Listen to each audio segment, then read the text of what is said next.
മൂക്കിന്റെ അടിയിൽ താടിയും വായയുടെ അടിയിൽ മീശയും വന്ന എന്നെപ്പോലുള്ള വയസ്സന്മാരുടെ ജോലി നിങ്ങളെപ്പോലുള്ള കുട്ടികൾക്ക് കഥ പറഞ്ഞു തരലാണ്. എന്നാൽ ഈ ഇക്ക നിങ്ങൾക്കൊരു കൊച്ചു കഥ പറഞ്ഞു തരാം, ശ്രദ്ധിച്ചു കേൾക്കണം. ഒരു ദിവസം നബി സല്ലല്ലാഹു അലൈഹി വസല്ലമയും അനസ് റളിയല്ലാഹു അൻഹുവും ഒരു യാത്ര പുറപ്പെട്ടു. ആരുമില്ലാത്തൊരു സ്ഥലട്ടോ. വഴി മധ്യ മലഞ്ചെരുവിൽ നിന്നൊരു ശബ്ദം. നബി സല്ലല്ലാഹു അലൈഹി വസല്ലം പറഞ്ഞു, എന്താണ് ആ ശബ്ദം? പോയി നോക്കൂ. അനസ് റളിയല്ലാഹു അൻഹു പോയി നോക്കി.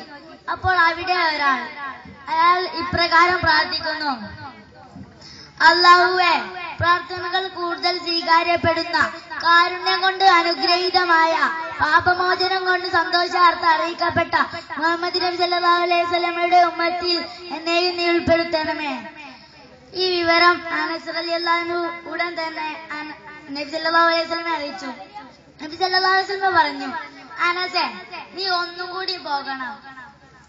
അയാൾക്ക് എന്റെ സലാമുണ്ടെന്നും പറയണം. അയാൾ ആരാണെന്ന് അന്വേഷിക്കണം. ഉടൻ തന്നെ അനസ് റളിയല്ലാഹു അൻഹു അങ്ങനെ ചെയ്തു. അപ്പോൾ അയാൾ പറഞ്ഞു, ഞാൻ ഖിദർ നബിയാണ്. നബിയുടെ ഉമ്മത്തിൽ എന്നെയും ഉൾപ്പെടുത്താൻ പറയണം. നബിക്ക് എന്റെ സലാമുണ്ടെന്ന് പറയണം. അല്ലാഹ്, ടൈം പോയ ഞാൻ അറിഞ്ഞില്ല. എന്റെ ചങ്ങായിമാരൊക്കെ എന്നെ കാത്തിട്ടുണ്ട്.